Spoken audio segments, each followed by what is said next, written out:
Hi,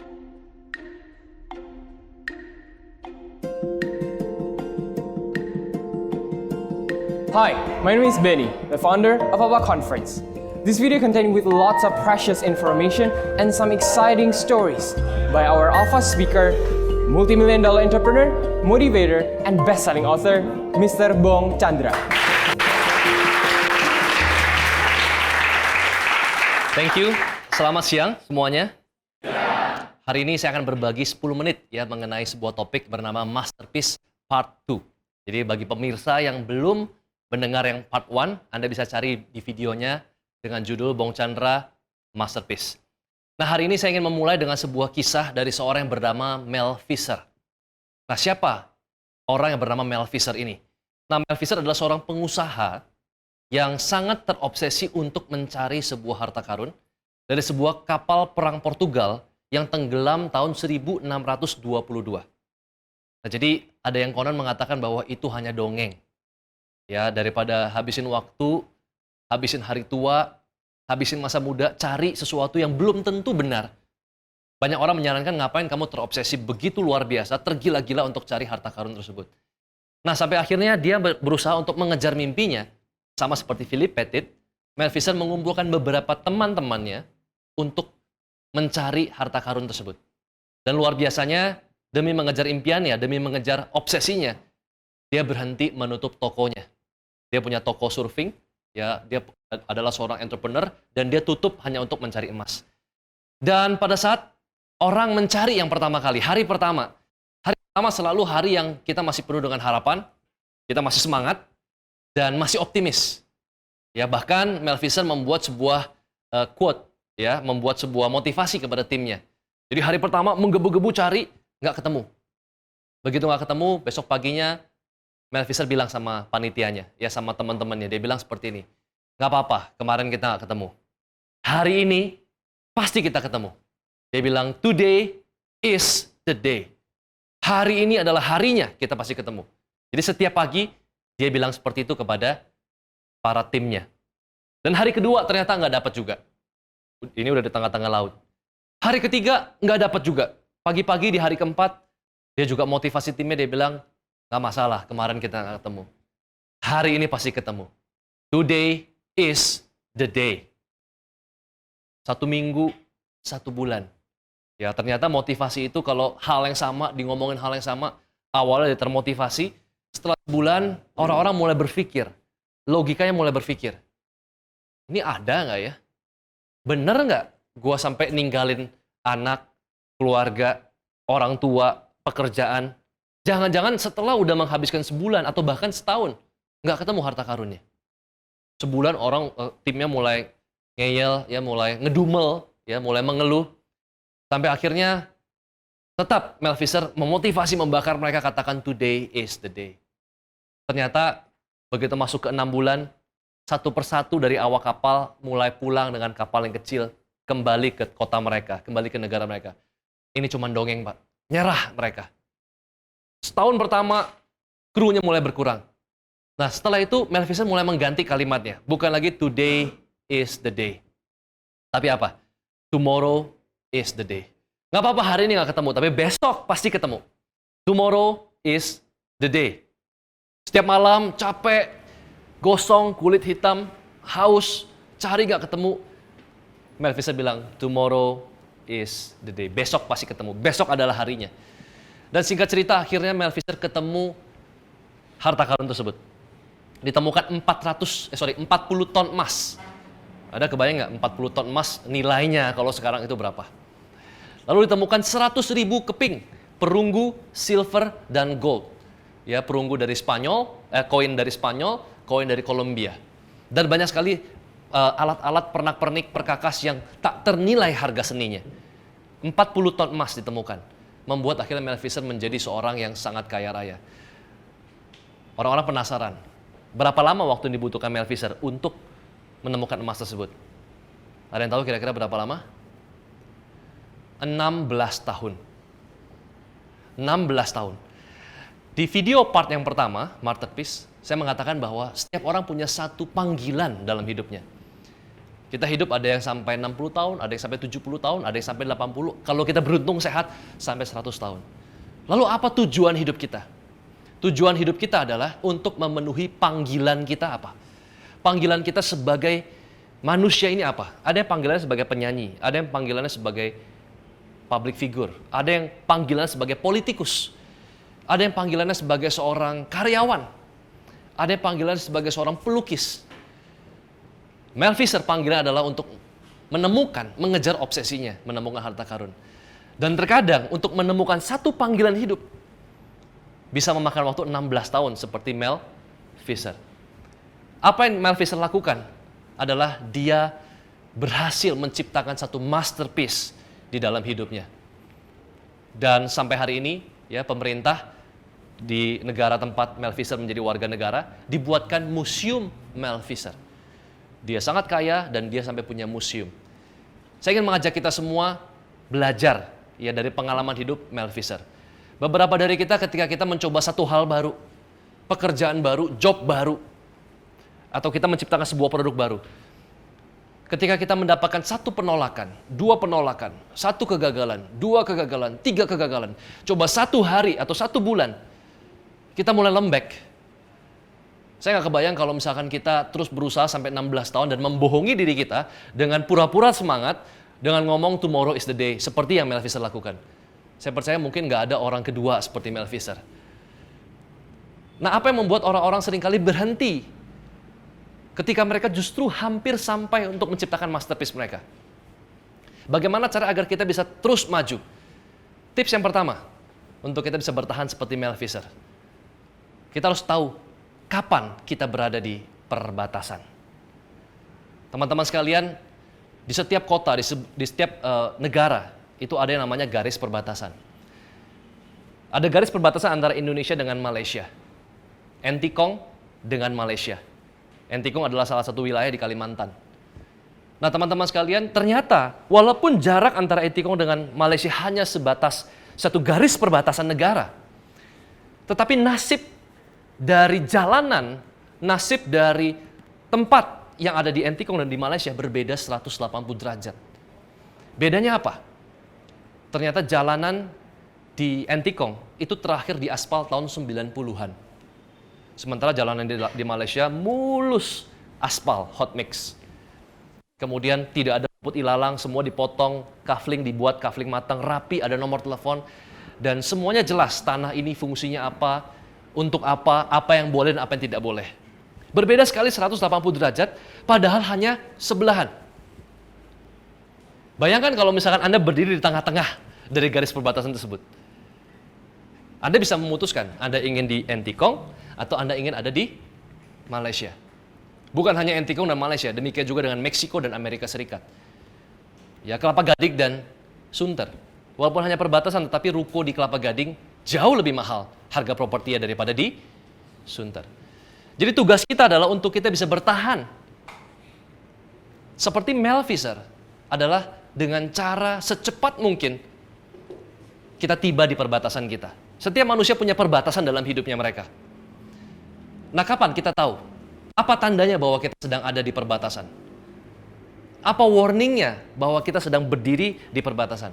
Paling gampang ketika Anda mau bangun tidur. Ketika Anda pasang alarm jam 7 pagi, Anda ada janji jam 8 pagi, Anda pasang alarm jam 7 pagi. Semalam sebelumnya Anda baru bergadang. Anda bergadang, nonton bola, kemudian nggak bisa tidur, dan capek sekali. Begitu alarm bunyi jam 7, Anda punya pilihan. 5 menit lagi bangun, atau langsung bangun. Pilihan itu muncul dari alarm kita yang namanya apa? Snooze. Ya, handphone kita sekarang bisa kasih pilihan, snooze. Mau bangun sekarang atau 5 menit lagi? Kalau Anda mau 5 menit lagi, Anda tekan snooze. Nah, ketika Anda punya dua pilihan, bangun atau 5 menit lagi, itu adalah warning, alarm bahwa Anda sudah berdiri di perbatasan. Jadi kalau Anda sudah berdiri di perbatasan, Anda punya pilihan nih. Mau tetap tidur atau mau bangun. Mau give up balik ke pulau kita atau tetap cari harta karun seperti Mel Fisher. Tugas kita adalah mencari tahu kapan kita ada di perbatasan. Kalau kita berlari, saya yakin di sini beberapa dari kita punya hobi masing-masing. Ya, saya hobinya gym dan lari. Ya, target saya tahun 2016 lari 500 km, artinya 10 km satu minggu. Nah, waktu kita lari, baru setengah putaran pertama, rasanya pengen berhenti, capek sekali. Ketika tiba-tiba ada dua pikiran dalam kepala kita, berhenti atau enggak ya? Berhenti atau lanjut enggak ya? Ketika ada dua pilihan, malaikat dan iblis tadi, itu adalah satu warning bahwa Anda sudah berdiri di perbatasan. Jadi untuk bisa menciptakan sebuah masterpiece ini nggak gampang. Menciptakan produk gampang, menciptakan sebuah masterpiece, banyak sekali satu keadaan di mana Anda menyerah. Jadi mulai hari ini, Anda sebagai seorang sales misalkan, Anda mau ketemu klien, tapi di depan mendung, hujan, banjir. Ada pilihan seperti ini. Ketemu besok apa salahnya sih? Cuman tunda 1 hari kok. Bukan masalah besar. Besok juga saya masih bisa ketemu. Nah, ketika Anda punya pilihan, tetap terobos hujan banjir atau besok aja ya, itu tanda warning bahwa Anda sudah di perbatasan. Ya, semudah itu. Ya, itu adalah poin yang pertama.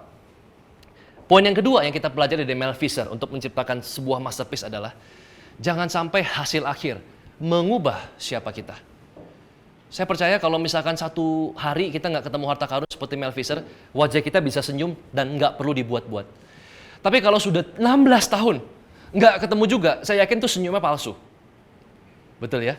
Hasil akhir seringkali mengubah siapa kita. Kalau hasil akhirnya sukses, kita berubah dari rendah hati jadi sombong.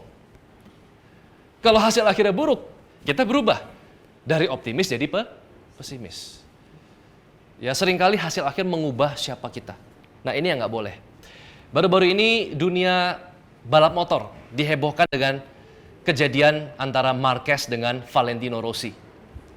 Saya yakin Anda yang penggemar motor tahu. Rossi sudah beberapa tahun nggak pernah juara karena dia cedera.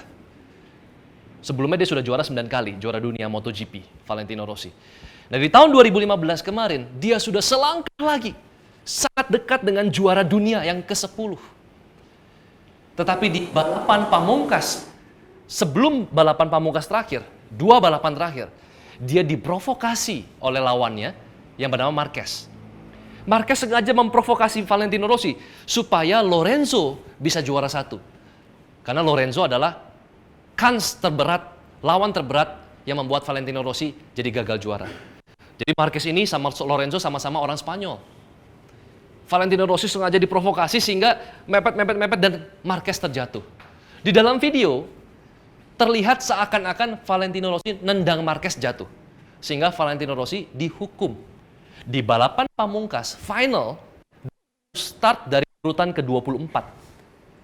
Sementara Lorenzo lawan terberatnya harus dia start di peringkat nomor 1. Padahal sebenarnya tidak mungkin Valentino Rossi menendang Marquez. Karena berat dari motor itu bisa sampai ratusan kilogram. Tidak mungkin dengan cuman gerakin kaki bisa keplanting. Ya. Nah, tetapi keputusan sudah dibuat. Valentino Rossi tetap dihukum harus start di peringkat 24. Sehingga kemungkinan untuk jadi juara dunia yang ke-10 kalinya itu tinggal 0, sekian persen. Kenapa tinggal 0, sekian persen? Harus start dari peringkat ke 24. Kalau hasil akhir mengubah siapa Valentino Rossi, maka Valentino Rossi itu pasti start di peringkat 24 dengan setengah hati. Saya pun juga sama, kalau di posisi Valentino Rossi, saya pasti ngambek. Bayangkan kalau Valentino Rossi ini orang Indonesia. Bayangin kalau Valentino Rossi ngambek. Ya udahlah, gua disuruh start peringkat 24, gua akan bikin final ini final paling membosankan. Begitu start tembak, dia motor kan 500 cc gitu ya. Kecepatan bisa 300 km per jam. Sengaja dia hukum semua orang. Gua jalanin motornya gaya motor bebek.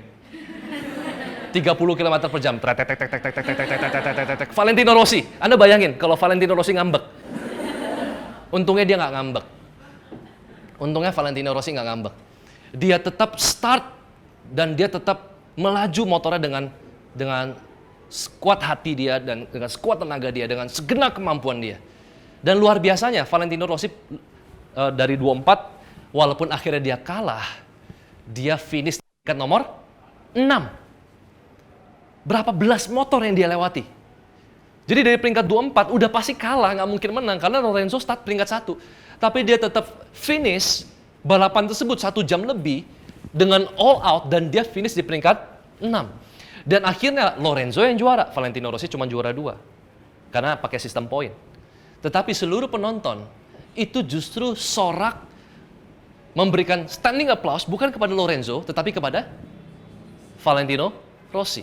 Sehingga banyak meme yang tulis Valentino Rossi juara ke-10, the people's champion. Bukan juara MotoGP, tetapi juara hatinya para penggemar MotoGP. Sama, ya saya pernah buat sebuah event, acara Yukata di Central Park. 1,5 miliar kita buat event, acara di Yukata. Ternyata kami hanya jual 7 unit, 8 unit. Bisa dikatakan acara tersebut gagal. Tapi saya katakan kepada tim saya, jangan sampai hasil akhir mengubah siapa kita. Walaupun penjualan kita nggak bagus, tetap kita harus berdiri tegak, seakan-akan bahwa kita adalah perusahaan dengan penjualan yang bagus. Ini juga yang dilakukan oleh strategi perang Samkok atau The Three Kingdom yang sangat fenomenal. Ya, ada sebuah negara yang sedang berperang, negara yang dipimpin oleh Liu Bei dan Cao Cao. Suatu hari prajurit dari Liu Bei ini terluka parah. Dan kemudian puluhan ribu prajurit Cao Cao sudah tiba di depan gerbang dari daerah kekuasaannya Liu Bei.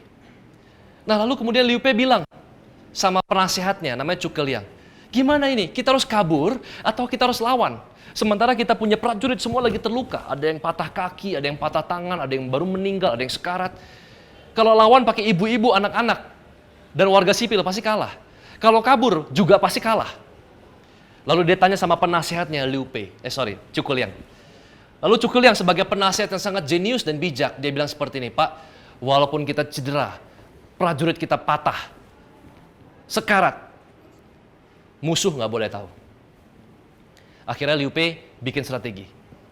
Tentara musuh puluhan ribu di depan, dia malah buka pintu gerbang istana, dibuka lebar-lebar. Tanpa pertahanan sama sekali. Lalu Zhuge Liang berdiri di atas benteng, supaya prajurit Cao Cao bisa lihat dan dia main kecapi dengan sangat tenang. Seakan-akan nggak terjadi masalah. Lalu kemudian Cao Cao bilang, stop! Itu kenapa si bocah Zhuge Liang?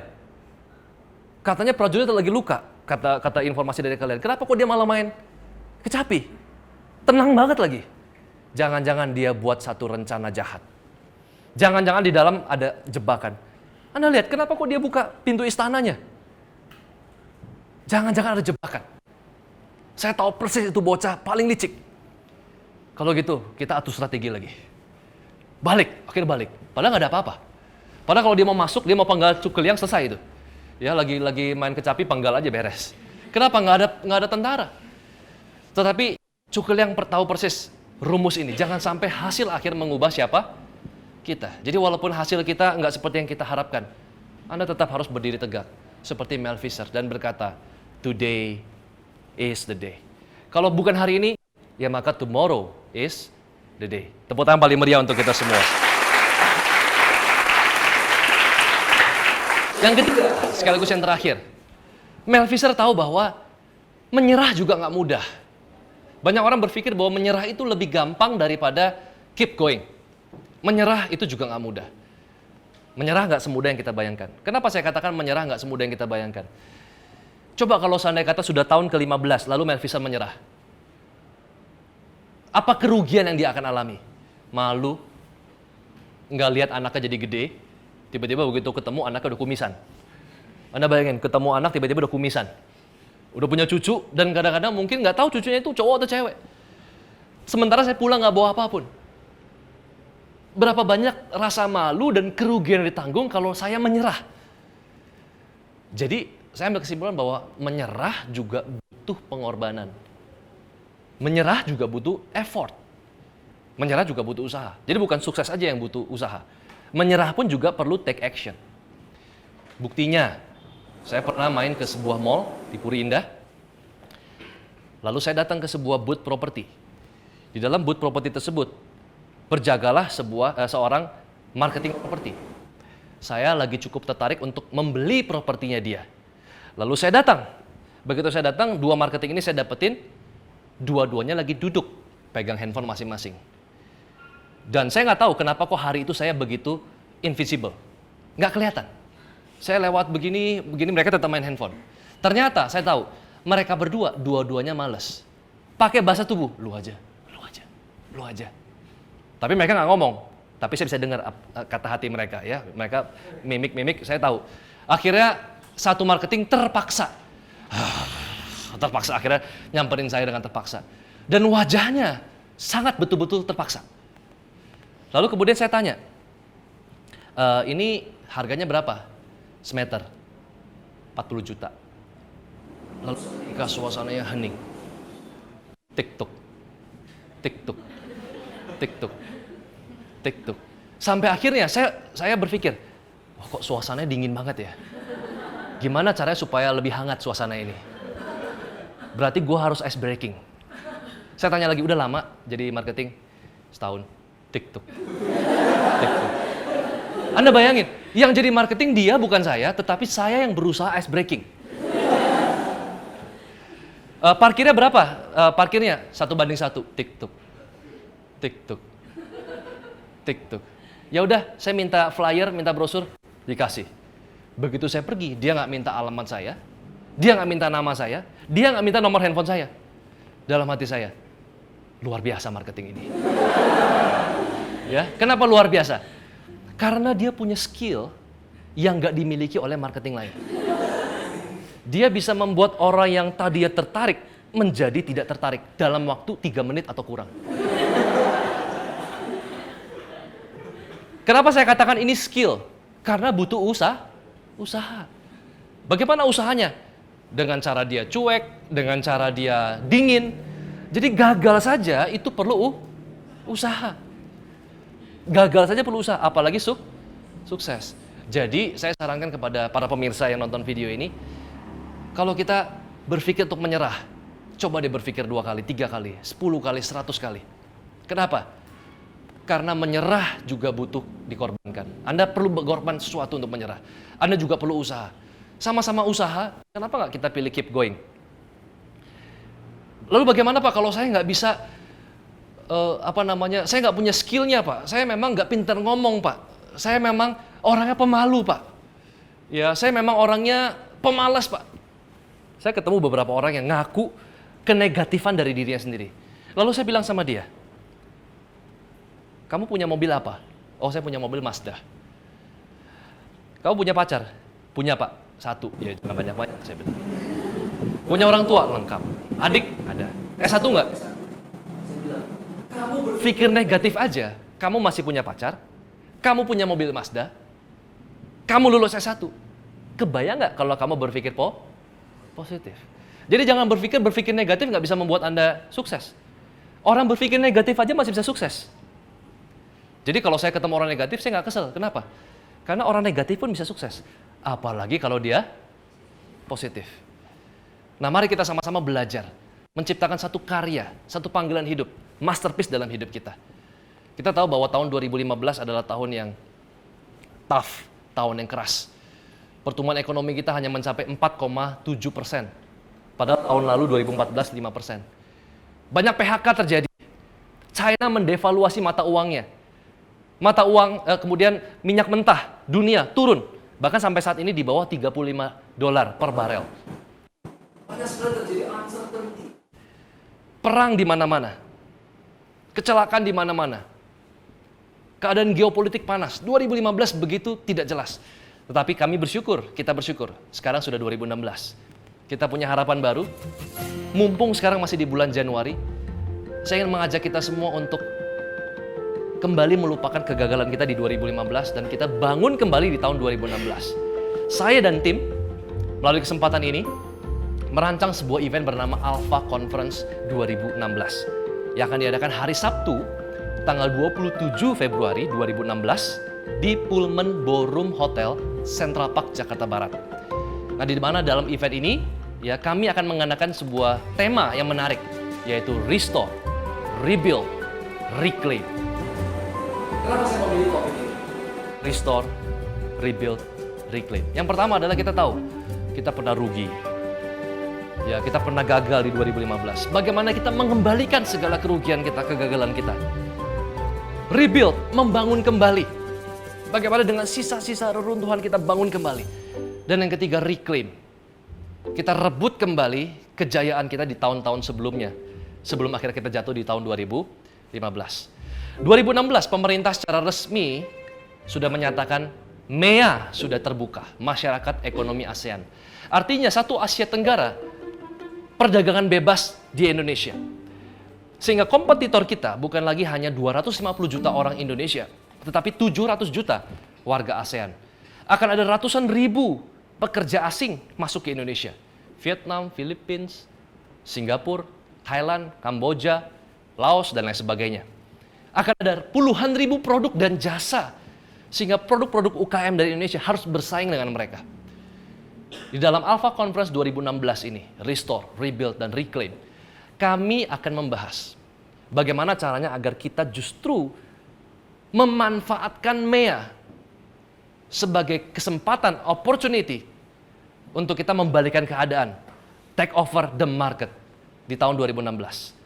Memenangkan market, menjadi market leader di tahun 2016. Kemudian berikutnya, kita akan belajar bagaimana social digital movement mampu menggerakkan pasar. Apa itu social digital movement? Di seminar-seminar sebelumnya saya belum pernah membahas ini. Kita tahu bahwa ada satu pasar yang sangat terkenal di Indonesia, namanya Pasar Santa. Pasar yang panas, pasar yang tidak ada parkir, kecil, dan nggak baik, nggak bagus dibandingkan dengan mall-mall yang ada di Jakarta. Tetapi karena social digital movement, artis pun sekarang ke sana. Dan pasar ini sangat ramai walaupun panas, nggak ada parkir. Ternyata social digital movement bisa diciptakan secara sengaja ataupun tidak disengaja. Di dalam event ini saya akan mengajarkan bagaimana menciptakannya dengan sengaja. Bayangkan pasar yang kurang bagus dan sepi dan panas pun bisa ramai. Apalagi kalau Anda punya produk yang bagus. Anda bisa memanfaatkan, menciptakan social digital movement untuk produk dan jasa Anda. Ya, Anda juga tahu juga fenomena yang kita sebut dengan Don't Judge Me Challenge, Ice Bucket Challenge. Ya, fenomena kultur orang-orang minum kopi. Ya, dahulu orang-orang Indonesia minum kopi, ya sudahlah bikin kopi tubruk di rumah selesai. Beli di pasar selesai. Sekarang mereka mau kopi yang 50.000. Kenapa? Karena ada yang namanya kopi cantik. Ya, social digital movement. Sebagian dari mereka menggunakan hashtag atau tanda pagar. Misalkan But First Coffee. Misalkan. Jadi orang minum kopi bukan hanya karena menikmati kafein di dalam kopi, tetapi untuk kopi cantik. Kopinya diminum setelah dingin. Kenapa dingin? Karena 10 menit untuk foto. Itu yang kita lakukan, betul ya? Nah, kita akan mempelajari social digital movement. Sesuatu yang belum pernah saya seminarkan sebelumnya. Kemudian kita akan belajar bagaimana memenangkan kompetisi tanpa perlu berkompetisi secara langsung. Anda bayangin kalau misalkan kita kompetisi langsung, kita perang harga. Price war. Dia harga 1 juta, saya buat harga 500.000. Dia harga 500.000, saya buat 250.000. Dia 250.000, saya jual goban. Dia jual goban, saya jual rugi. Akhirnya bangkrut sama-sama, mati sama-sama. Itu namanya price war. Kompetisi langsung. Bagaimana cara memenangkan kompetisi tanpa perlu berkompetisi? 2015, semua penjualan properti turun. Tapi proyek yang kami kembangkan, kebetulan saya background-nya adalah property developer. Saya kembangkan sebuah apartemen bernama Yukata Suites, sebuah apartemen dengan tema Jepang. Bagaimana kami bisa sold out 60% dalam waktu 6 bulan? Ya, dengan penjualan sekitar 550 miliar dalam waktu 6 bulan. Di tengah keadaan resesi ekonomi. Karena kami menciptakan sesuatu yang tidak diciptakan oleh properti lain. Kami menciptakan the story behind the products. Cerita di balik produk tersebut. Kami bukan advertise the product, kami advertise the culture. Jadi Yukata, kami jual ceritanya. Apartemen Jepang dengan 3 konsep. Yang pertama adalah precision, presisi. Kami mendesain setiap space, ruangan dengan presisi. Karena orang Jepang terkenal dengan bangsa yang presisi. Yang kedua, the luxury of silence. Orang Jepang itu kalau ketawa tutup mulut.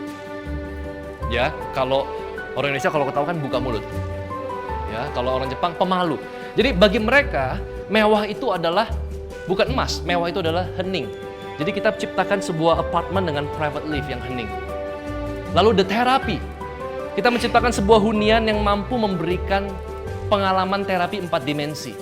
Bagaimana 4 dimensi? Kita bikin aromaterapi. Bahkan di katalog Yukata, Anda bisa cium aromaterapinya.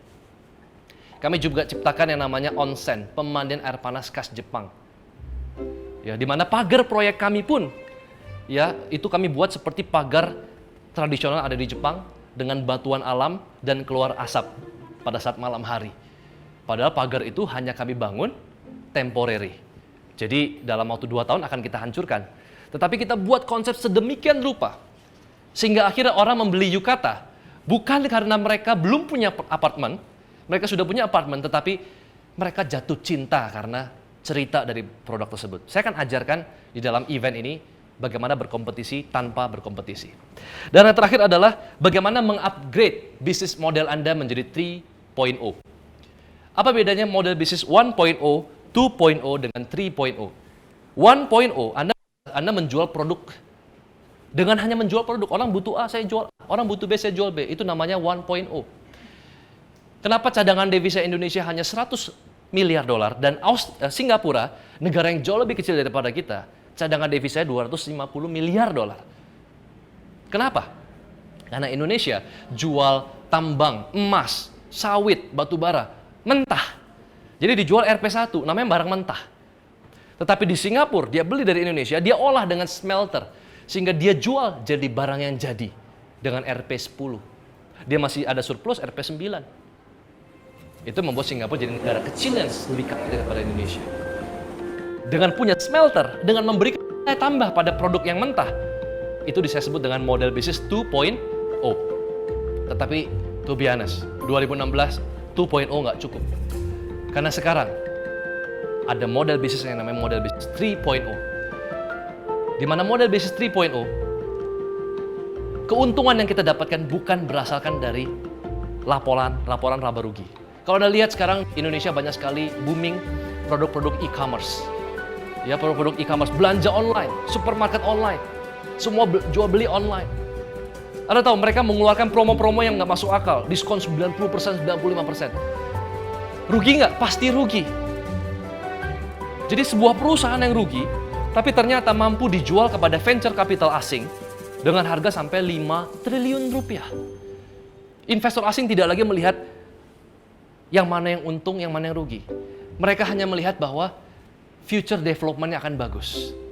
Mereka beli, mereka kemas ulang, walaupun sama-sama rugi, dan mereka bisa jual mungkin dengan nilai 10 triliun.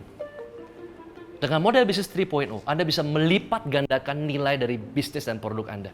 Itu kita akan sharingkan di ajaran di Summit Alpha Conference. Dan terakhir, kita akan sharingkan bagaimana kita menjadi local hero. Local hero. Banyak dari kita selalu ingin menciptakan produk yang ke barat-baratan. Pakai bahasa barat-barat.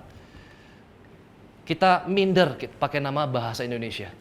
Tapi Anda perhatikan, di setiap daerah selalu ada kuliner lokal yang tak terkalahkan. AC-nya panas, jorok, betul nggak? Nggak ada parkir, tetapi tetap saja ramai. Di Surabaya ada rawon kalkulator. Nggak ada apa-apa, rawonnya rasanya sama, tapi hebatnya apa? Pegawainya kayak kalkulator. Jadi dia bisa masukin kalkulator di dalam kepalanya. Anda pesan berapa, dia bisa tebak itu harganya berapa. Setiap daerah punya wisata kuliner lokal yang tak terkalahkan oleh brand-brand asing. Nah, di dalam seminar ini saya akan ajarkan bagaimana caranya agar kita bisa menjadi local hero. Dengan menciptakan local content, local approach, baru jadi local hero. Anda lihat sebagai contoh misalkan Gojek. Dengan bangga dia pakai nama Gojek. Ya, Anda lihat lagi Tanah Merah Kopi. Ya, sebuah coffee shop biasanya dibuat pakai bahasa Inggris. Sekarang ada namanya Kopi Manyar. Tanpa signage. Kopi Manyar tidak ada signage. Bentuknya seperti rumah dengan genteng dari tanah liat. Tanpa signage, tetapi Anda lihat masuk di dalamnya. Selalu ramai dan gak pernah sepi. Karena didesain oleh arsitek ternama di Indonesia. Berani pakai lokal konten. Lebih baik kita menjadi raja tikus daripada ekor naga. Nah, saya percaya event ini siapa yang harus ikut? Yang pertama adalah startup. Anda yang baru memulai merintis, Anda perlu ikut event ini. Yang kedua, Anda business owner yang sudah established. Anda pebisnis yang sudah besar, Anda merasa sudah cukup sukses, Anda perlu ikut event ini. Kenapa? Mungkin saja produk Anda baru 2.0. Saya ingin mengajak mengupgrade model bisnis Anda menjadi 3.0. Kemudian yang ketiga, tim sales. Tentu saja Anda ingin meningkatkan penjualan Anda. Nggak bisa Anda meningkatkan penjualan dengan hanya sekedar bersaing.